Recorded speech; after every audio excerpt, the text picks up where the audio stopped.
ස්වභාව ධර්මය මොකක්දෝ කියනවා. ඔව් ස්වභාව ධර්මය හැමතිස්සෙම මොකක්දෝ කියනවා.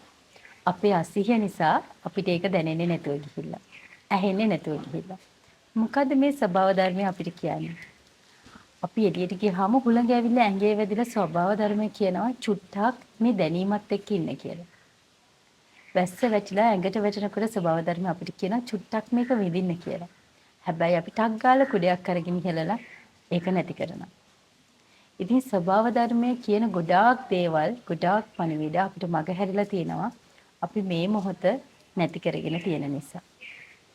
අතීත අනාගත දෙක ගැට ගහලා මේ ඇස් ඉස්සරහ තියාගෙන මවමව හිත අපි මේ මොහොතෙන් ඈත් වෙලා මේ ස්වභාව ධර්මයේ කියන පණිවිඩ මග හැරගෙන තියෙනවා. මේ මොහොතට අනුගත වෙන්න. ස්වභාව ධර්මයේ රිද්මයට අනුගත වෙන්න. ඔබට මොනවද සිද්ධ වුණා? ඒ සිද්ධ වෙන හැමදේම වෙන්නේ හොඳට බව විශ්වාස කරන්න.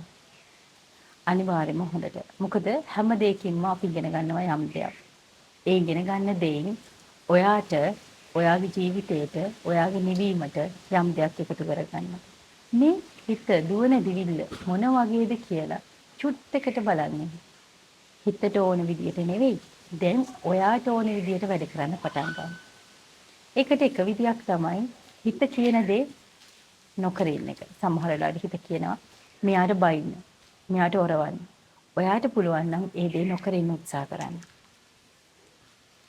හිත කියන දේ කරනකොට තමයි හිතේ පදයට අපි නටන්නේ. හිතේ පදයට අපි මුළු සංසාරේ පුරාවටම නටපු නිසා තමයි තවමත් මේ නටන්නේ. ඉතින් ඒ නැටිල්ලෙන් පොඩ්ඩක් එහාට යන්න අපි හිත කියන පදයට නටන්න නැතුව ඉමුද.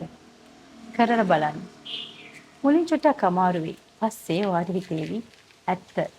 මෙච්චර කල් අපිට ඕන දේ නෙවෙයි අපි කරලා තියෙන්නේ හිතට ඕන දේ. හිත කිව්වොත් නැගිටින්න කියලා අපි නැගිටිනවා. හිත කිව්වොත් ඇවිදින්න කියලා ඇවිදිනවා. හිත ඉල්ලන දේ දිදී ඉන්නවා. කවදද මේ කියවෙන්නේ? හිත කියනවා හැමතිස්සෙම ෆෝන් එක අතර ගන්න කියලා. ඔව් අපි ඉතින් ෆෝන් එක අතර ගන්න. මේ මොහොත මගේ හැරෙනවා. අපි ෆෝන් එක පාවිච්චි කරන එක දෙයක්. ෆෝන් එක අපිව පාවිච්චි කරන එක තව දෙයක්. ඉතින් ඇත්තටම ඔබ ජීවිතේ විඳිනවද? හිතට ඕන විදියට ඔබ ඕන දේවල් කරනවද? හිතලා බලන්න වෙනස් වෙන්න කාලේ හරි. සිහිය වඩා ගන්න කාලේ හරි.